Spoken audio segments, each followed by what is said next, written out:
përshëndetje.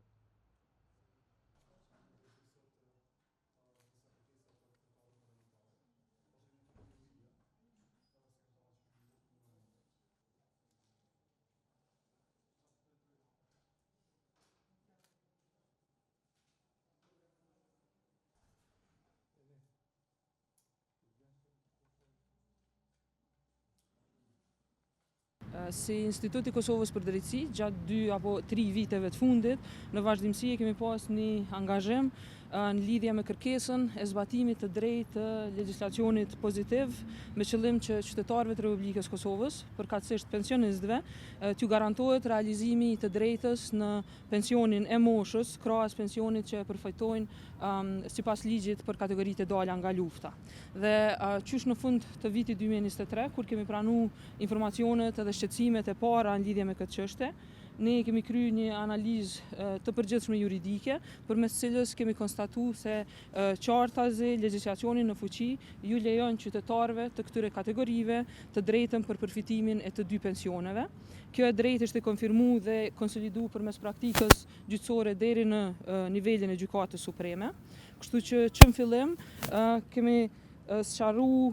dhe vazhdojmë ta sqarojmë se ligji për statusin dhe të drejtat e dëshmorëve, invalidëve, veteranëve, pjesëtarëve të UÇK-s, viktimave të dhunës seksuale gjatë luftës, viktimave civile dhe familjarëve të tyre, është ligj i veçantë në raport me ligjin për skemat pensionale të financuara nga shteti dhe si ligj special e ka përcaktuar shumë qartë që shfrytëzuesit e pensionit bazë mund të realizojnë të gjitha të drejtat dhe beneficionet e përcaktuara sipas këtij ligji në momentin që i përmbushin kriteret sipas dispozitave të atij ligji. Në anën tjetër, me asnjë dispozit të ligjit për skemat pensionale të financuara nga shteti, ndonse është ligj i më vonshëm nga ligji për kategoritë e dala nga lufta, nuk është fuqizuar ky nen që ju njeh këtë drejtë dhe si rrjedhoi çdo përfitues i pensionit moshës e ka të drejtën ligjore edhe për pensionin që buron nga ligji për statusin dhe drejtat e kategorive të dala nga lufta. Kështu që kjo qasje është konfirmuar në mënyrë të përsëritur edhe nga praktika gjyqësore konsoliduar deri në Gjykatën Supreme. Rrjedhimisht, pra, të gjithë personat që arrijnë moshën e pensionimit nuk mund dhe nuk duhet të detyrohen të zgjedhin në mes të njërit apo tjetrit pension, por atyre ju takojnë të 2 pensionet dhe rrjedhimisht nuk mund të mohohet e drejta në të 2 pensionet. Kjo do të thotë që të gjithë ata që arrijnë moshën e pensionimit e kanë edhe të drejtën që ju takon si kategori e dalë nga lufta. Dhe në përputhje me komplet këtë analizë tonën, ne në fillim të vitit 2024 i jemi drejtu me një shkresë ministrit të Ministrisë së Financave, Punës dhe Transfereve Hekuran Muratit, ku në detaje kemi sqaruar situatën faktike dhe juridike, si dhe praktikën gjyqësore të aplikueshme në këto raste. Me atë rast, edhe kemi kërkuar që të ndërpritet praktika e gabuar nga ana e kësaj ministrie, ku pju mohohej e drejta qytetarëve në përfitimin e të 2 pensioneve. Megjithatë, edhe sot, kur ndodhemi këtu, ende kjo praktik vazhdon të zbatohet në mënyrë të gabuar dhe departamentet e pensioneve vazhdojnë që t'i refuzojnë të drejtat e qytetarëve, përkundër që kjo e drejtë ju takon në mënyrë të qartë sipas ligjit. Dhe ne kemi ndërmarrë gjatë gjithë kësaj kohe aktivitete të shumta në mënyrë që thjesht arrim një zgjidhje të përgjithshme, një zgjidhje kolektive dhe një zgjidhje të përhershme për të gjithë qytetarët në mënyrë që të realizojnë të drejtat e tyre. Por për shkak të mungesës së vullnetit nga ana e ekzekutivit, jemi detyruar që paralelisht me gjithë këto aktivitete që kemi ndërmarrë, të iniciojmë edhe raste individuale gjyqësore përmes qendrës për ndihmë juridike falas të IKD-s, ku vetëm gjatë kësaj periudhe kohore, gati 2 vjeçare, kemi inicuar rreth 700 padi në gjykatë të kësaj natyre. Dhe deri më tash kemi pranuar edhe një numër të konsiderueshëm të aktgjykimeve për këto raste që i kemi inicuar. Të gjitha kanë qenë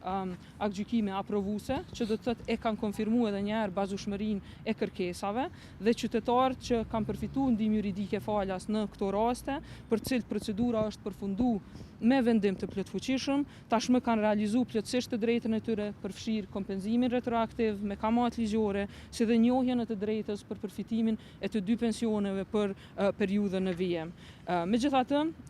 duhet të thënë se përgjatë gjithë kësaj periudhe kjo situatë ka qenë shumë sfiduese për qytetarët, të cilët pra janë të moshës së shtyrë, ka prej tyre që kanë pas edhe kanë probleme shëndetësore, kanë vështirësi financiare dhe kanë probleme të tjera. Dhe fatkeqësisht ka edhe prej tyre që në vend se të arrijnë që t'i marrin pensionet që ju takojnë, gjatë periudhës sa kanë qenë në pritje të vendimeve gjyqësore edhe kanë vdekë, duke pas kështu të pamundur realizimin e të drejtës së tyre në dy pensione. Njëkohësisht, krejt kjo situatë ka kriju një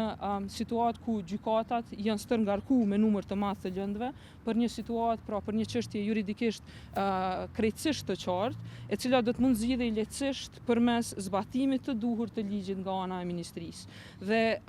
rrjedhimisht kjo ka prodhu edhe kosto shtesë për financat publike, me qenë se të gjitha shpenzimet procedurale gjyqësore të rasteve të fituara nga palët, pra të humbura nga ana e ministrisë, kompenzimet retroaktive, kamata ligjore dhe potencialisht edhe shpenzimet e përmbarimit, të gjitha bien barë e ministrisë, pra në këtë rast buxhetit të shtetit. Dhe pavarësisht krejt kësaj, ministria ka vazhduar dhe po vazhdon me të njëjtën praktikë, pra po vazhdon që t'i refuzoj kërkesat e qytetarëve për njohjen e të dy pensioneve, përkundër që në fund të vitit 2025 vetë ka ekzekutu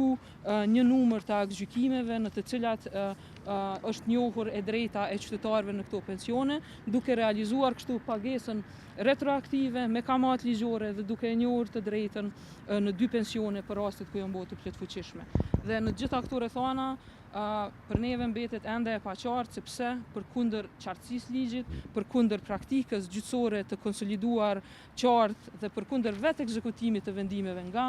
ministria, po vazhdohet prapë me refuzimin e kërkesave të reja të qytetarëve që deri më tash nuk kanë aplikuar më herët, por që po aplikojnë fillimisht. Dhe thjesht e gjithë kjo situatë krahas rasteve të mëhershme po e krijon një valë të re të rasteve të kësaj natyre me pasoja të parashikueshme tashmë në një situatë që është juridikisht e qartë dhe veçanërisht e përsëritur deri më tash. Cilat janë? Atëherë faleminderit gazetarëve edhe medjave dhe të nderuar qytetarë. Si IKD gjatë legislaturës së 8 po dhe të 9 kemi qenë aktiv në raport me funksionet që i kryen Kuvendi i Kosovës dhe në këtë drejtim ne kemi pasur një bashkëpunim të mirë me kryetarin, kryesinë dhe grupet e parlamentare të legislaturave të kaluara. E në këtë drejtim ne sot po e nisim po e vazhdojmë rrugën të cilën e kemi pasur në legislaturat e kaluara, që t'i kërkojmë kryetares së Kuvendit,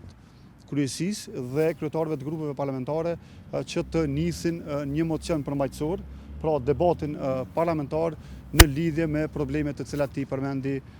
zonja Rezniqi. Dhe duke pasur parasysh që ky është një problem sistemik, duke pasur parasysh që Kuvendi i Kosovës ekzekutivi nuk duhet me po normën ligjore vetëm kështu abstrakte dhe strikte, por të zbatimit të asaj dhe të shohë dhe dimensionin social të kësaj norme, ne kërkojmë që të zhvillohet një debat parlamentar brenda 2, 3 ose 3 jave ose brenda një muaji, në mënyrë që Ministria e Financës, Punës dhe Transfereve, tashmë si Ministri vetëm e Financave, dhe Ministria e Punës të nxjerrët një rezolut, përmes të cilës ne Kuvendi i Kosovës tregon për cilat arsye nuk është nxjerrë ky akt nënligjor që e realizon këtë drejtën për përfitim të pensionit të dyfisht, për pasojat juridike, sociale dhe financiare të këtij mosveprimi dhe për nevojën për veprim urgjent të Ministrisë së Financave, Punës dhe Transfereve, në këtë rast Ministrisë së Financave. Pra ne presim shumë shpejt që kryetarët e grupeve parlamentare, po kërkojmë edhe nga kryetaria e Kuvendit që ta ushtroj autoritetin e vet, i lejohet me rregullore dhe me kushtetutë që të thras një seancë, duke pasur parasysh edhe prej partinë prej nga vjen, po edhe partitë e tjera të cilat kanë kontribuar në miratimin e një ligjit të tillë dhe në funksion të rritjes së kontrollit parlamentar, do duhet që një seancë e tillë të thirret sa më shpejt. Ligji I përcakton në përgjithësi të gjitha kategoritë e dalja nga lufta, domethënë flasim për familjet e dëshmorëve, familjet e viktimave, invalidët, veteranët dhe grupet e tjera që përcaktohen në bazë të atij ligji. Ajo që ne kemi pas në kuadër të qendrës tonë për ndihmë juridike falas, mund të them që pothuajse në mënyrë të balancuar në të gjitha grupet e caktuara dhe nga të gjitha rajonet e Kosovës kemi pas individ që të cilëve ju kemi ofruar ndihmë juridike falas në realizimin e këtyre të drejtave. Prandaj në përgjithësi vlen për të gjithë ata për të cilët I përcakton ligji dhe ju njeh këtë drejtë pra si kategori që I njohim si kategori të dalja nga lufta në këtë rast.